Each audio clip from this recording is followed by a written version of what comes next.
Bom dia a todos.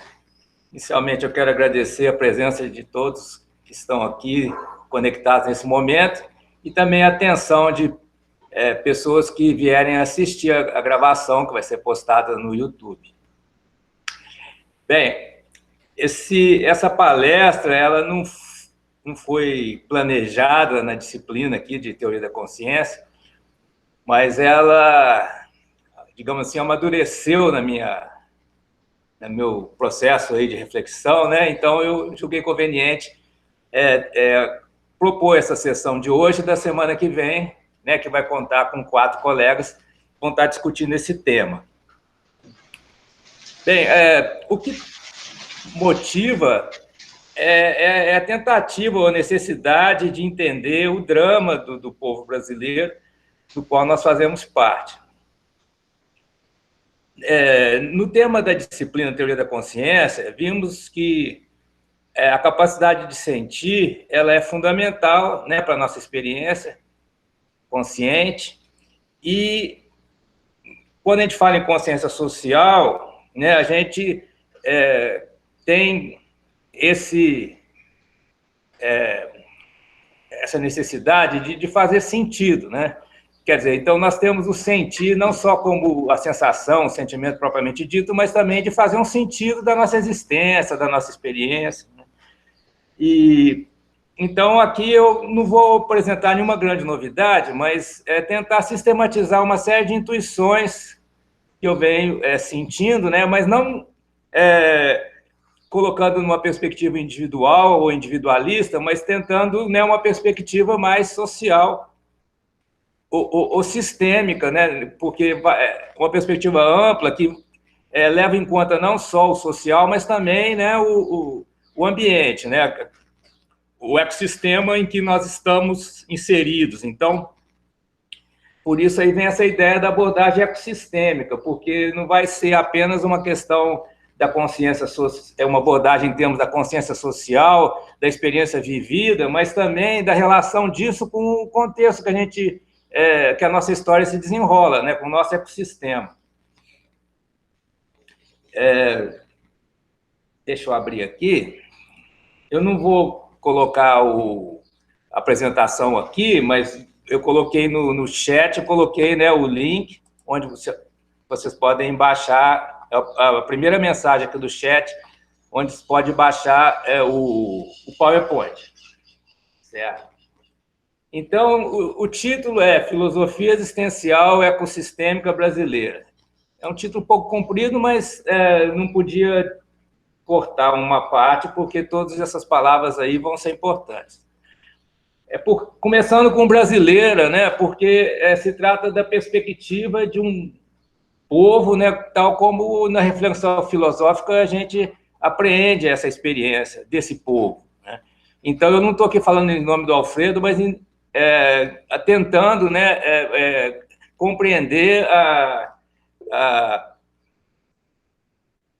o Gustavo, é a primeira mensagem do chat, agora não dá para eu repetir. Deixa eu ver se eu consigo copiar.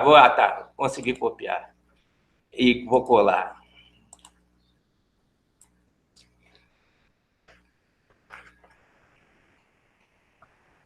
Então, a questão aí brasileira não é numa abordagem nacionalista, assim, para contrapor, né, o país a outros países como rivais. Não, é simplesmente o recorte, né, da experiência humana num certo contexto, certo?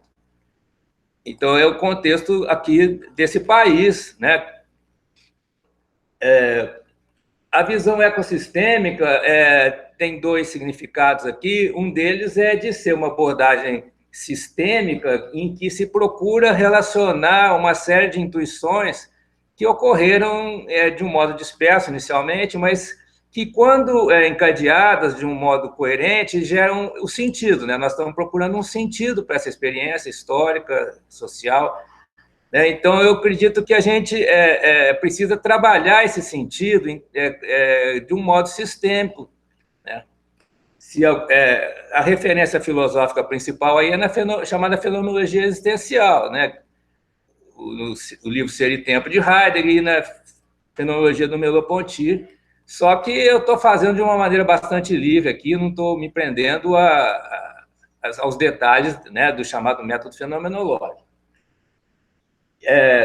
Então, é uma abordagem existencial porque vai abordar o vivido, a experiência vivida, né?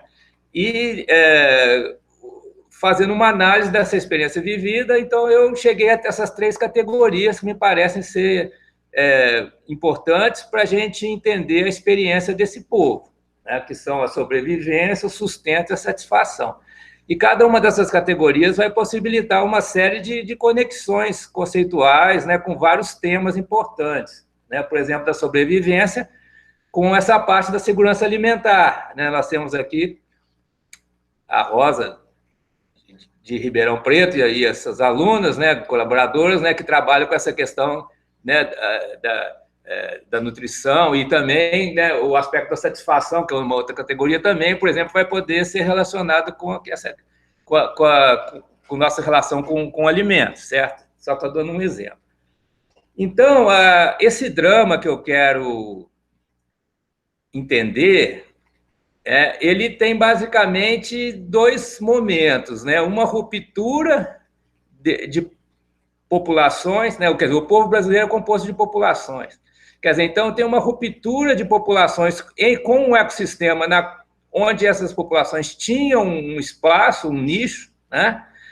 E um deslocamento, né, para um outro ambiente, né, que é o ambiente urbano, em que não se estabelece uma conexão construtiva, né? Quer dizer, pela industrialização, né, e vários outros fatores, nós temos deslocamento de grandes massas humanas para as grandes cidades e ali, né, elas ficam confinadas no que eu estou chamando, um neologismo aí, de espaço mortal, em contraposição com a ideia do espaço vital, que é o nicho, né? Então, o espaço mortal é um nicho, ou melhor, uma ausência de um nicho, né? É uma situação em que as pessoas não têm como sobreviver, se sustentar e se satisfazer, né? Então, essa ruptura, né, coloca a necessidade de um momento de superação, né, que eu chamo de religação. Religação em sentido amplo, envolve também, né, a religião, quer dizer, o aspecto espiritual, mas não é esse aspecto que eu vou tratar aqui. Eu estou falando religação com o ecossistema, né, na construção de novos nichos, né, para superar esse drama, essa situação dramática da ruptura que coloca as pessoas numa situação em que elas não conseguem sobreviver, se sustentar e se satisfazer, né, subjetivamente. Certo? Bem, então essa é a ideia geral. Inicialmente, né, a gente tem que caracterizar, né, o que é o Brasil, né, assim, em algumas pinceladas, né? Claro que eu não vou repetir aqui, né, resultados de pesquisas históricas, empíricas, né, que não é a intenção, mas eu preciso mencionar, né, por exemplo, o trabalho do Darcy Ribeiro, né, sobre a formação do povo brasileiro, que é muito importante, né, para a gente ter uma ideia né, dessa mistura, né, de culturas e também os interesses que moveram, né, esses episódios da nossa história. Temos as características biológicas, geográficas e políticas do nosso país, né? E é curioso porque a gente tem a biogeografia, tem a geopolítica, né? São 3 áreas que se relacionam para a gente ter uma ideia assim, desse grande contexto em que o drama se desenrola, né?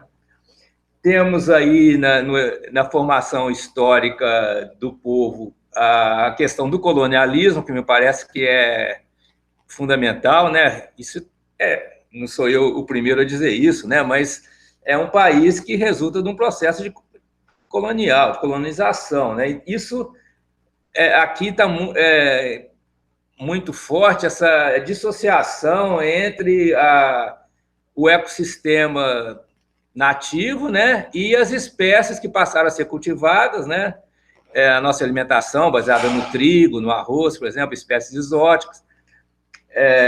O agronegócio ele força a barra, né, para introduzir, por exemplo, a soja. Então precisa ter um amplo, muito uso, um uso grande de defensivos, né, de adubos químicos. Isso agride e aumenta a ruptura entre a população humana e o ecossistema, né? Quer dizer, isso agride o ecossistema. Também, por exemplo, na mineração, né? Eu vejo o caso aí da Vale, né? Com aquelas barragens lançando substâncias tóxicas nos rios, no mar. É uma forma de agressão à natureza, né? A chamada civilização se estabelece aqui nesse contexto por várias modalidades de agressão ao ecossistema. Eu vou me referir a ecossistema em vez de natureza, porque né, natureza tem essa ideia de algo imutável, né? E o ecossistema é um conceito que a gente trata de uma forma dinâmica. O ecossistema ele está num processo evolutivo, dinâmico, de desestabilização e reestabilização, certo? Então, o ecossistema, inclusive do qual a espécie humana faz parte, né? Ele é um conceito mais dinâmico do que o conceito de natureza tradicional, certo? Bem, outra característica que a gente não pode deixar de mencionar, né, é a questão da desigualdade econômica, porque qualquer proposta de desenvolvimento, né, do sistema produtivo vai ser limitada pela grande desigualdade existente, né? A desigualdade existe em termos mundiais, né? Nós temos o trabalho do Piketty, que está mostrando isso, divulgando essa questão, né? Mas no Brasil ela chega aos extremos, né? Nós estamos, né, entre aqueles países mais desiguais, né? Isso inviabiliza o crescimento econômico, inviabiliza também, né, uma participação democrática mais efetiva, né? Porque mesmo a questão da inclusão digital, nós somos um dos países que se tem proporcionalmente menos acesso, né, à informação pela internet e uso da informática para, por exemplo, né, movimentar contas bancárias, né? Nós estamos muito atrasados nisso aí. Um outro aspecto que a gente precisa levar em conta, né, é o que eu chamei aqui de urbanização suicida, que gera o espaço mortal. Né? O que é isso? Né? A partir de um certo momento, nós encontramos, né, populações confinadas em periferias que não têm infraestrutura, né, não tem ruas, não tem esgoto canalizado, né, não tem água potável, e também sem uma fonte de renda, porque muitas dessas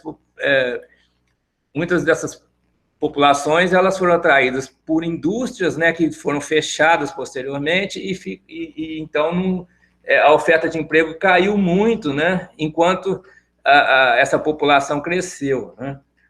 Então a desindustrialização, porque o Brasil passou nos últimos 10 anos, agravou mais ainda a situação, né, nesses espaços aí. E, finalmente, né, uma questão que já foi muito debatida, né, inclusive o professor Michel Debrana, que trabalhou na Unicamp, que tinha um grupo que alguns de nós aqui participavam, né, um grupo que ainda existe até hoje sobre auto-organização. O professor Michel Debrana tem um trabalho que foi publicado pós-morte, né, sobre identidade nacional. É um debate aí da década de 60. Né, o que a gente vê na atualidade é que essa questão da identidade nacional, ela não foi, na prática, resolvida, né? Porque é um país que não tem um mínimo de coesão entre os vários setores, né, para haver um projeto, né, de desenvolvimento, ou de desenvolvimento humano.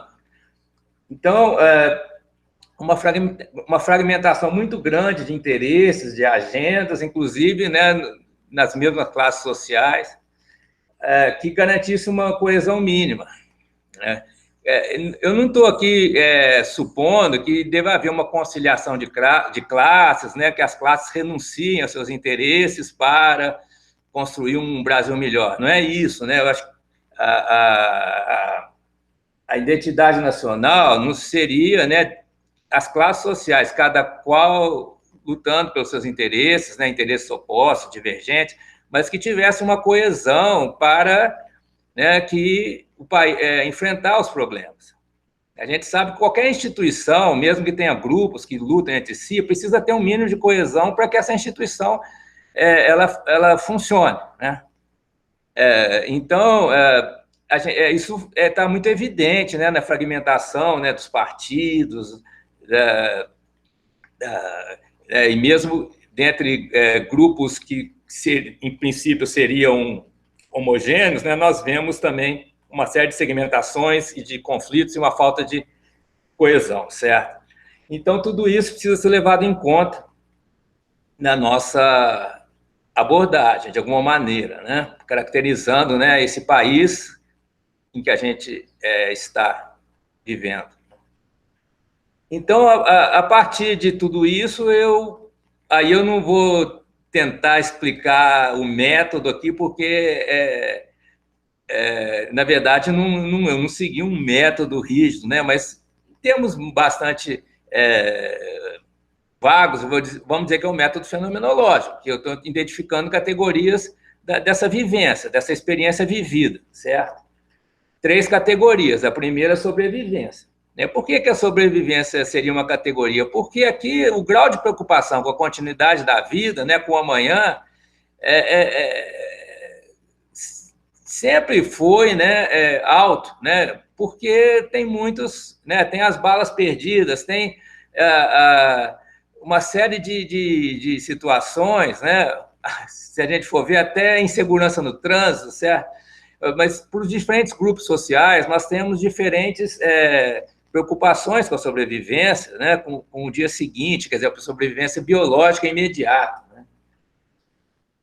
Isso quer dizer, um sentimento de insegurança. Né? E com a epidemia, isso cresceu de um modo exponencial, né, porque você está lidando com um vírus invisível, né, altamente contagioso e letal para uma parte das pessoas, né, e isso, então, essa questão da sobrevivência, ela se torna bastante aguda, né, e, além disso tudo, né, nós vemos que esse é um padrão histórico da insegurança, né, mas a Constituição de 1988, de certa maneira, ela tentou prover a sociedade de mecanismos de segurança, né?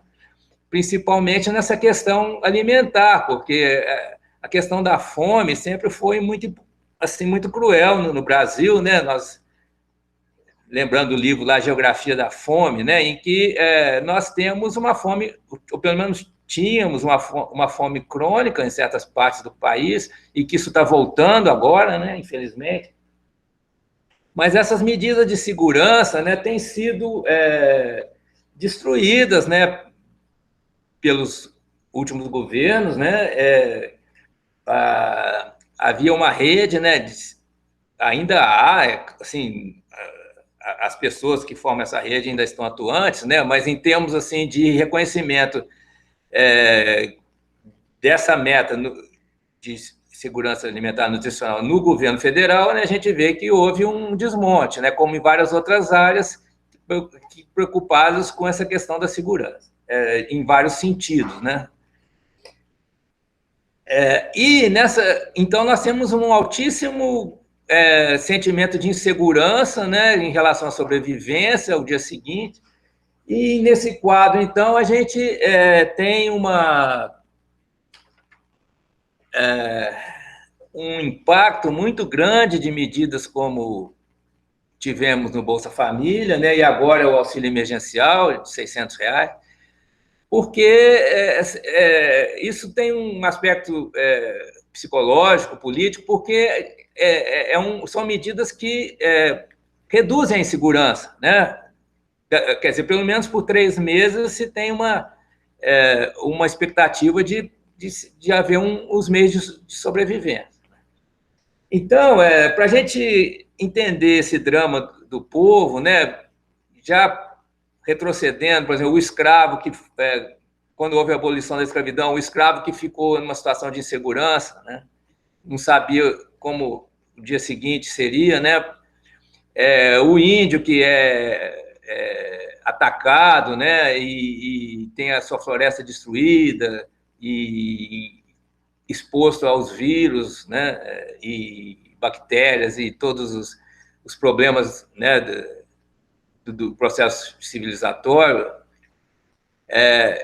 sempre tiveram um alto grau de insegurança, né, de continuidade da vida, né, e isso, então, vai mudando a forma da insegurança, né, em relação à sobrevivência, mas continua sendo um padrão muito importante para a gente entender o drama desse povo e por que medidas como, né, renda básica são importantes, né, porque minoram ou reduzem, né, essa insegurança e possibilitam que, né, a gente possa preocupar com algo além da sobrevivência biológica e, né, pensar, né, formas de coordenação, articulação política, né, de mudanças no padrão urbanístico e, né, e formas de ocupação da terra no campo e que criação de indústrias, reindustrialização, quer dizer, tudo isso vai além do biológico, certo? Sobrevivência biológica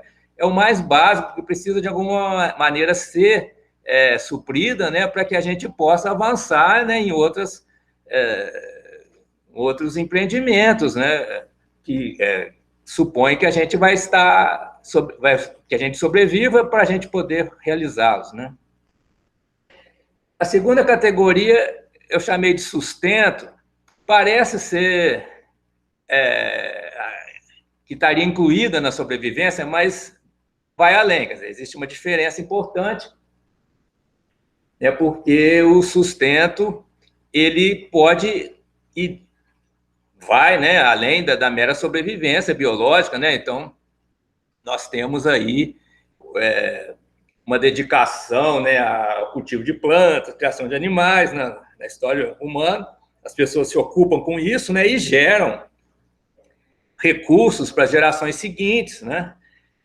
E aí, então, nós temos o conceito de sustentabilidade, que nada mais é do que a gente ter, né, uma disponibilidade de recursos para as gerações futuras, né, que os nossos descendentes, as gerações que ainda, né, que virão após as nossas, né? E também o sustento vai ter outro aspecto que é importante no colonialismo, né, porque a gente pode gerar um excedente maior do que aquilo que a gente consome, né, mas em termos assim humanísticos, digamos assim, né, a gente venderia o excedente desde que a gente estivesse satisfeito nossas necessidades, né? Mas no processo colonial se gera um excedente para comercialização, para levar para os países matrizes, né? Negligenciando as necessidades básicas do povo do país colonizado, né? Então, essa é uma característica bastante limitante, né, do colonialismo, porque se coloca a comercialização de excedente como mais importante do que a satisfação das necessidades do povo que está gerando esse excedente, né? Então, com o colonialismo, nós temos práticas de exploração, né, e muitas vezes práticas predatórias que levam, né, a uma apropriação privada de recursos públicos, né, ou até mesmo desperdício, a destruição, como a gente tem visto, esse grau de destruição aumentou muito, né, nos últimos 2 anos, né, e isso adquire contornos aí mais trágicos, né, com o problema aí urbano, né, do que eu chamei espaço mortal, porque as pessoas confinadas nessas periferias sem infraestrutura, elas foram retiradas de um ecossistema, de um nicho que elas tinham, onde elas tinham já uma conexão, né, com uma série de relações com outras espécies e com a natureza física, e são colocadas num espaço em que elas não conseguem obter o seu sustento, certo? Então, é uma situação bastante dramática, porque não há, quer dizer, naquele ambiente não há como obter o sustento, né? É preciso, o que se pode fazer, né? Uma solução, entre aspas, é a criminalidade, né? Mas é preciso ali obter o dinheiro para comprar, né, os produtos no mercado, né, no supermercado, na feira. Quer dizer, as pessoas não estão produzindo, né, não tem uma... Opa, tá bom, Rael. As pessoas não têm ali, né, onde no ambiente que elas vivem, não tem como obter o seu sustento, certo? Então, isso coloca, né, uma reflexão que tem que ser mais ampla do que os candidatos colocam, né, durante o período eleitoral, porque é uma forma, né, de reconectar essas pessoas com o ecossistema e possibilitar que elas obtenham seu sustento, né?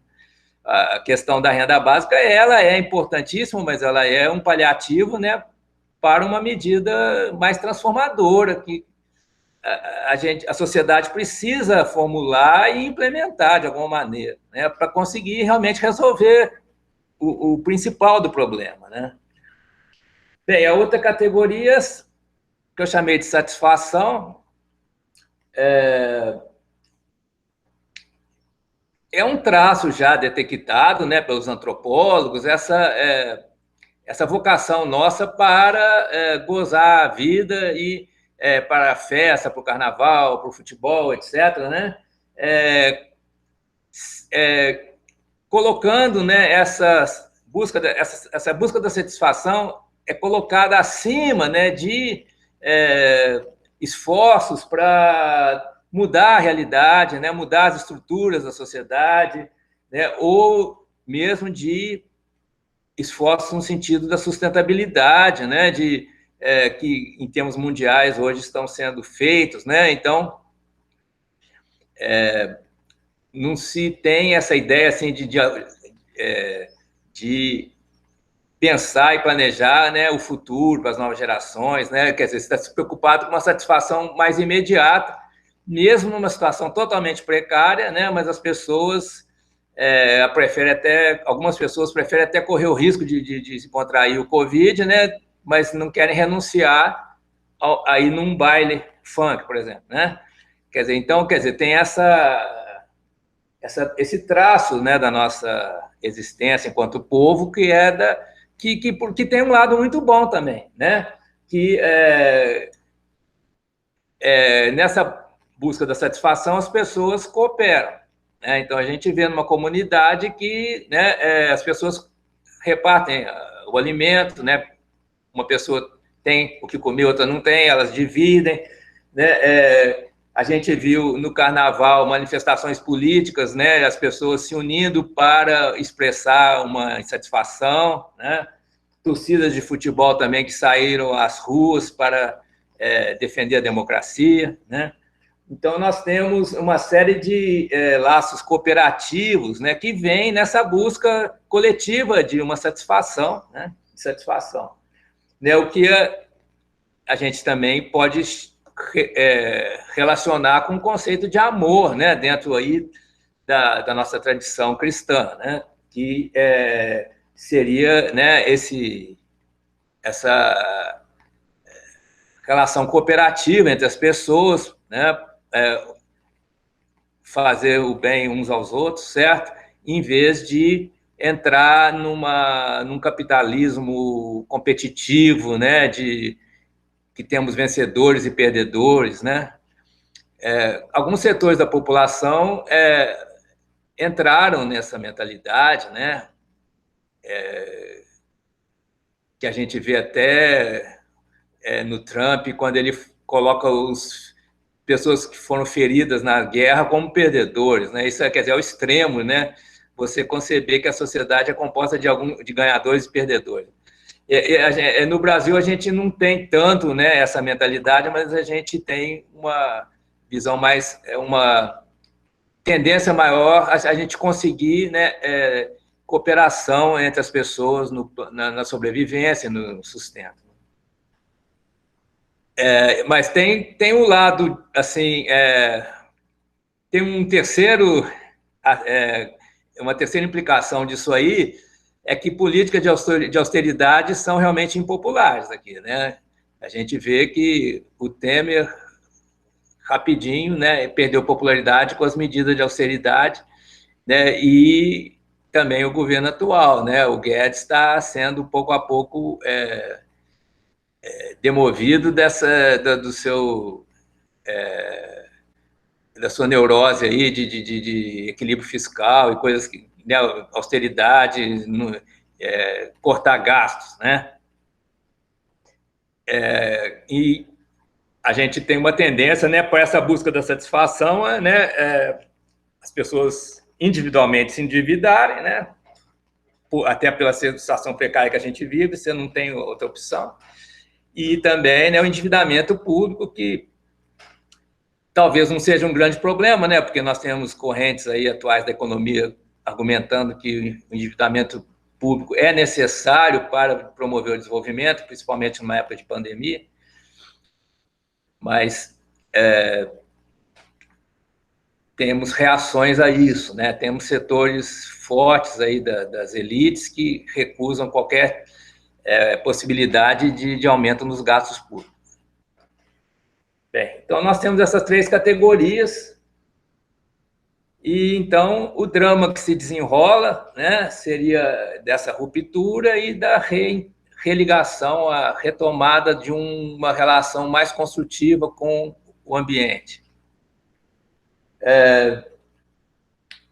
Os nichos, né, num ecossistema, de pensar um ecossistema que está numa situação estável, né, com alta biodiversidade e dinâmicas, né, construtivas nele, né? Então, as espécies, as populações das espécies têm nichos, né, que são os seus espaços vitais. Espaço vital é um conceito também utilizado pela direita, né, para, no caso lá do Hitler, né, ele estava preocupado com o espaço vital dos arianos, né? Mas aqui é um outro uso de espaço vital no sentido mais realmente da ecologia, da teoria biológica.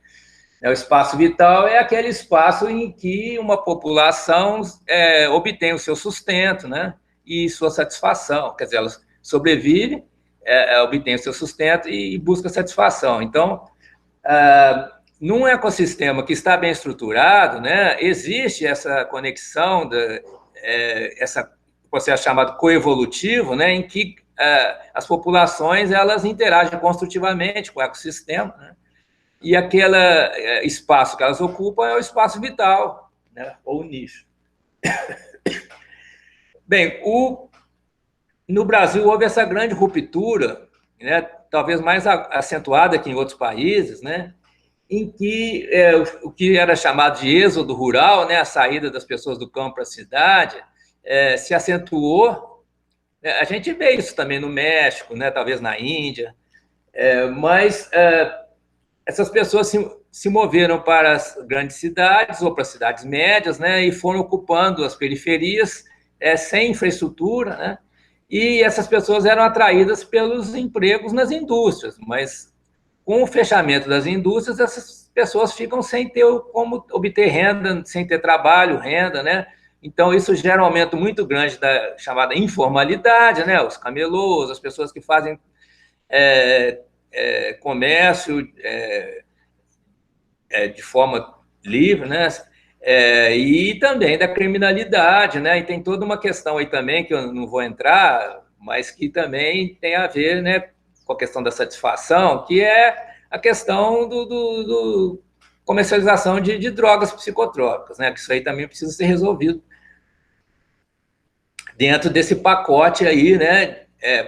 Quer dizer, se eventualmente um dia se conseguisse coibir totalmente esse comércio, o que essas pessoas iriam viver do quê, né?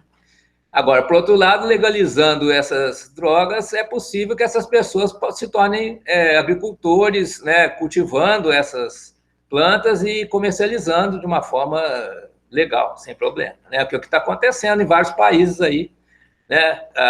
A maconha, principalmente, se torna uma mercadoria importante na economia, né? Chegando a 2% aí do produto interno bruto de alguns países, né? E isso de uma forma bem regulamentada, né? Consumo limitado por pessoa, proibido para menores, etc. Né? Então, acho que aí também seria muito importante para tratar desse problema, né, do espaço mortal. Enquanto nós estávamos na chamada sociedade industrial, né, em que havia essa grande quantidade de empregos sendo oferecidos, né, para trabalhar nas indústrias, não havia tanto esse problema, porque, né, o trabalhador de uma determinada empresa consumia os produtos da outra, então havia uma certa um ciclo de produção e consumo que se sustentava, né? Agora, a partir do momento que cai a produção, né, e o emprego, né, não a gente percebe que não é sustentável, não é possível, né,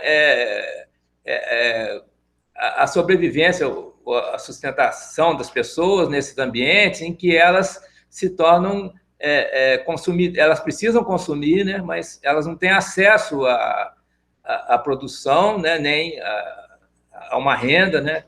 Quer dizer, então aí aparentemente a renda básica ou a renda cidadã é a única alternativa para a sobrevivência dessas populações, mas isso é um paliativo, né? Precisa ser acompanhado de algum processo amplamente aceito e apoiado pela sociedade toda, né, através principalmente do governo federal, de transformação desse espaço, né? E aí pode se formular propostas, né?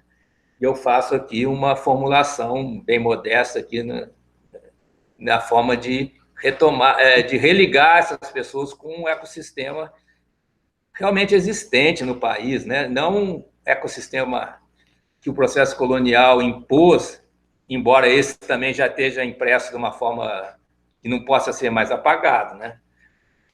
Por exemplo, o consumo de arroz, né?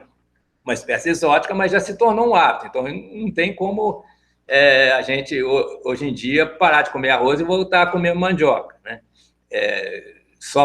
A mandioca substitui o arroz, certo? Não seria necessário esse tipo de radicalismo, mas, de alguma maneira, a gente precisa ter uma reconexão, né, das pessoas, dessas populações, com os recursos que o ambiente propicia, né, o ecossistema propicia, para essas pessoas obterem seu sustento, obterem um excedente aí para ser comercializado, exportado. Bem, então, chegando aqui nesse momento aí que eu chamei de a religação, né, que aí também, propositadamente, tem um sentido duplo, né, porque também refere à religião, né?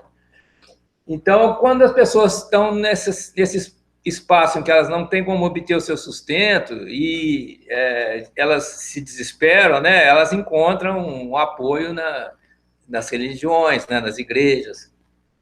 Só que, embora a gente não possa negar que exista esse, apesar de todos os comprometimentos, né, que a gente conhece, mas essas igrejas têm um papel ali no auxílio para as pessoas sobreviverem, né? Mas esse tipo de prática social não vai resolver o problema que nós temos, né? O problema que nós temos, né, se é que essa minha análise está correta, é um problema de muito maior, né, de religar as pessoas com o ecossistema, né? Não é só uma questão espiritual, né? A questão espiritual é importante também, mas para religar as pessoas com o ecossistema, precisa haver um outro tipo de atitude, né, de prática social, que aí teria que envolver, né, o Estado federal, né, porque passa pela política econômica, monetária, né, passa pelo dinheiro, né,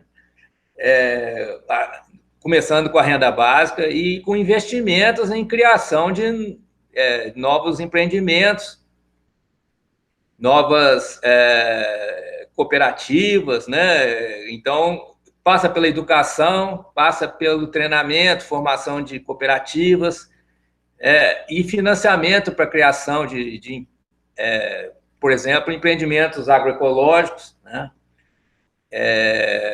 Num outro espaço. Quer dizer, essas pessoas precisam se mover para o campo, para uma área verde, né, ao torno das grandes cidades, onde elas poderão trabalhar, encontrar a sua forma de sustento, né? Para isso precisa ter o apoio do Estado, precisa ter muito investimento a fundo perdido, não é empréstimo, é dinheiro emitido com a finalidade de promover essa religação, ou que eu chamei aqui de reforma urbana agrária, com a setinha, né?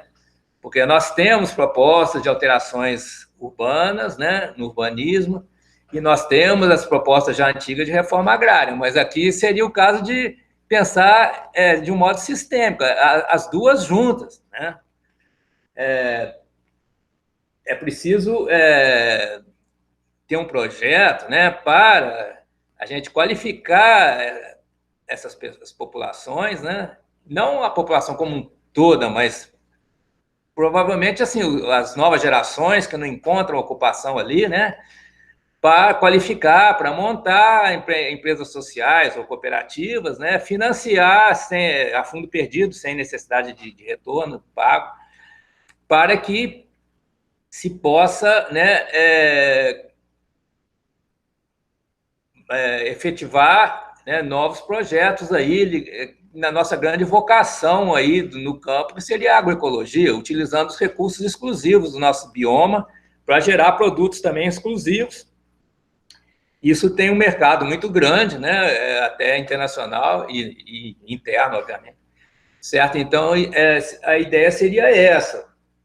E existem exemplos já concretos, né, como aí o MST, né, que faz esse trabalho já há um certo tempo, né, com cooperativa de produção de alimentos orgânicos, né, de modo legal, né, e quando a gente tem um governo que não se interessa por isso, né, pode ainda ter iniciativas como a do Eduardo Moreira, né, que criou um banco, um pequeno banco comunitário para financiar a plantio de arroz, né?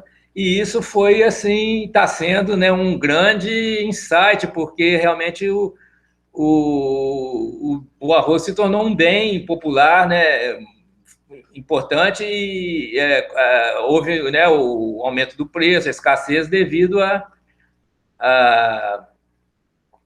pandemia, né? Então, eu acredito que possa haver várias iniciativas nesse sentido, não só em termos de política pública, que é do Estado federal, que seria necessária para uma transformação mais efetiva, mas também pode acontecer outros tipos de iniciativa de diferentes agentes sociais, indivíduos e empresas, né? Bem, então, os comentários finais, né?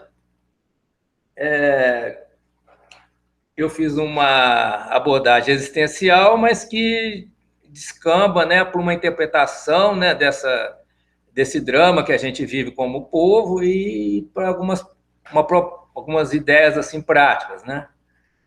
Mas eu vejo isso não como um trabalho individual, eu vejo aqui que eu estou dando apenas um pontapé inicial, ou dando continuidade ao que outros já fizeram, né, num trabalho que precisa ser bem mais amplo, né? Eu estou me colocando aqui principalmente em relação aos filósofos brasileiros, né, uma reflexão mais ampla sobre esse tema, né? Então, entender melhor, identificar, né, como que na vivência popular, né, se compreende, que sentido que se dá para esse país, né, o Brasil. Quais as categorias existenciais da vivência popular, né? Eu identifiquei 3. Por exemplo, o Heidegger identifica a angústia como uma categoria, né, da experiência temporal humana. Mas será que a angústia seria uma categoria da nossa experiência aqui nos trópicos? Né? Eu acredito que não. Então, por isso que eu procurei identificar as principais categorias, né? Mas é claro que esse é um tipo de abordagem, de investigação que pode ser feita de outras maneiras, né? Então, é importante a gente ter mais pessoas trabalhando sobre isso, maior discussão sobre esse tema, né? Identificar a articulação ideal dessas categorias numa abordagem ecossistêmica, né, que seria aqui a ideia da religação, né, como religar, né, a vida dessas populações com o ecossistema riquíssimo que nós temos e que está sendo destruído e está sendo pouco, né, aproveitado. Né, eu acho que esse na parte prática, né, essa é a grande questão. Né, como viabilizar isso? E aí, né, os meios científicos, tecnológicos, culturais, políticos, institucionais. Né? E é claro que, dentro da filosofia, a partir dessa reflexão, a gente pode trazer novidades, abordagens diferenciadas dentro de cada disciplina filosófica, certo? Mas aí já seria a longo prazo, né? A gente não pode começar por isso aí, né? Aí seria de pensar no currículo da filosofia, né, como essas reflexões poderiam fazer parte do conteúdo das disciplinas que nós temos na graduação, na pós-graduação. Então, eu vou concluir por aqui. Eu espero ter conseguido assim, formular algumas ideias que estimulem esse tipo de discussão, né? E principalmente na comunidade filosófica, né? Porque a gente já vê uma tendência, algumas iniciativas de muitos filósofos, né? De tentar trabalhar sobre essas questões da nossa realidade, né? Além, é claro, né, de toda a história da filosofia, das várias correntes, etc. Mas a gente pensar o Brasil, né, na filosofia, a gente vê que os grandes filósofos eles estavam bastante ligados, antenados aí com as questões, né, dos seus países, né, e alguns deles até sendo assessores de governantes.